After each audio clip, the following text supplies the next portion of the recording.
Finally, you may be that trusted person that someone comes to confide in. So you have the opportunity to multiply the comfort of God to others. How can you best do that? Well, in the margin of your personal study book, there are a few basic practical ways that you can respond to others in their suffering. First, listen well. Listen well to your friends. Ask clarifying questions each time you're with your friend who is suffering. So don't assume because you have suffered that you know how she feels or that you understand. But just ask things like, what is hard about this for you today? Or what are you feeling or thinking about today?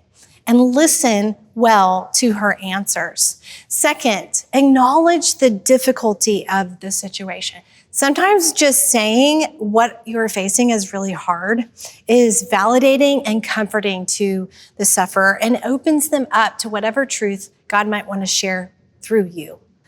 That leads to number 3, remind the sufferer of the promises of God. Again, in suffering, mental clarity can be difficult, right? And so it's hard sometimes to remember God's promises, who God is, what the Bible says about who he is. They may feel overwhelmed. And so a genuine reminder that God is with her, helping her each day, no matter what, is just it's a basic truth, but it can be a blanket of comfort for your friend in a time of suffering. Fourth, know that your peaceful presence alone can be the greatest gift. Sometimes the best thing we can do for someone who is suffering is just to sit with them, just to be with them, to cry with them. We don't always need to offer words or do anything, but just as God's presence is a comfort to us, we can offer our presence to our friends and to our family. Finally, offer to pray for and with the sufferer.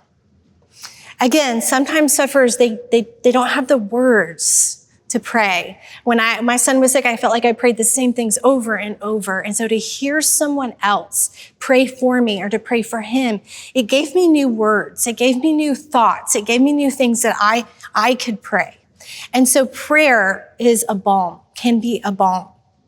You can ask your friend for specific ways that you can pray for her, and then let them know you are praying.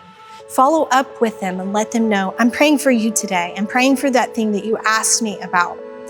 So in other words, follow up with the sufferer, follow up on conversations that you've had. Let her know that you're thinking of her.